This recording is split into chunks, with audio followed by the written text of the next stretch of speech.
cette séance sur le livre illustré, il faut d'abord aller dans Avant tout, c'est noté. Et vous aurez en fait un lien à cliquer pour aller sur le site de la BNF. D'accord? Donc moi il n'est pas cliquable là en l'occurrence. J'arrive sur ce site, il est possible qu'on vous demande que ça bloque ici, que ça ne fonctionne pas, on vous dise que Flash n'est pas activé, dans ce cas-là il faut mettre gérer ou il faut mettre autorisé. Ok? Alors vous arrivez là-dessus, vous découvrez donc là déjà la superbe reliure en cuir de ce manuscrit qui est très ancien. Hein. Cette version date quand même je crois du XIVe siècle, il faudrait que je revérifie, sachant que ça a été écrit avant.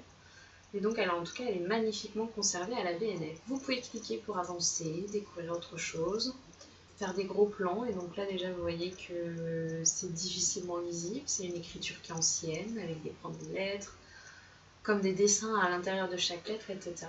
Mais en tout cas, c'est très chouette.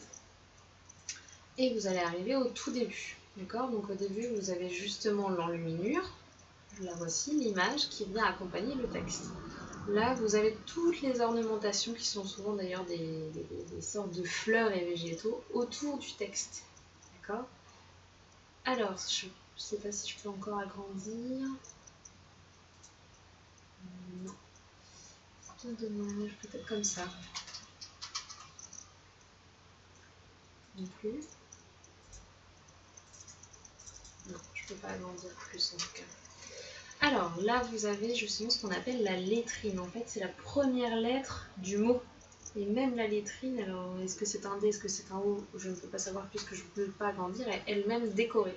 C'est pour rendre vraiment la première lettre du mot jolie, originale, etc. Puis vous avez le texte en écriture qu'on appelle gothique, assez serré. D'accord? Vous pouvez tourner d'autres pages. Vous allez pareil retrouver donc les ornementations. Vous allez retrouver les enluminures et les lettrines. D'accord? C'est quand même ça qui est intéressant. C'est de pouvoir justement se rendre compte que chaque page est une œuvre d'art. Okay.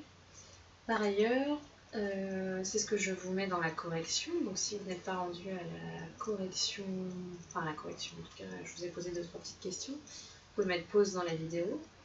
Et je vous demandais quand même comment les enlumineurs, comment les dessinateurs font-ils pour illustrer un livre de voyage, sachant que eux n'ont jamais quand même voyagé. Bah, la réponse elle est assez simple, c'est qu'ils ont lu le texte et ils s'imaginent certaines choses, donc ils dessinent en fonction de ce qu'ils s'imaginent. D'où le fait que certaines choses aussi peuvent sembler peu ressemblantes. Okay. On le reverra peut-être un peu plus tard, mais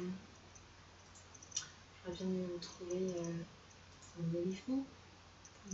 Ah, peut-être là.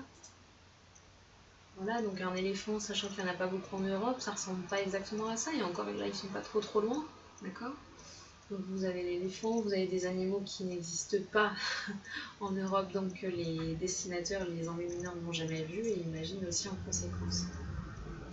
Ok? Donc vraiment, jetez un coup d'œil, profitez-en pour feuilleter, on en reparlera également un petit peu plus tard. Merci!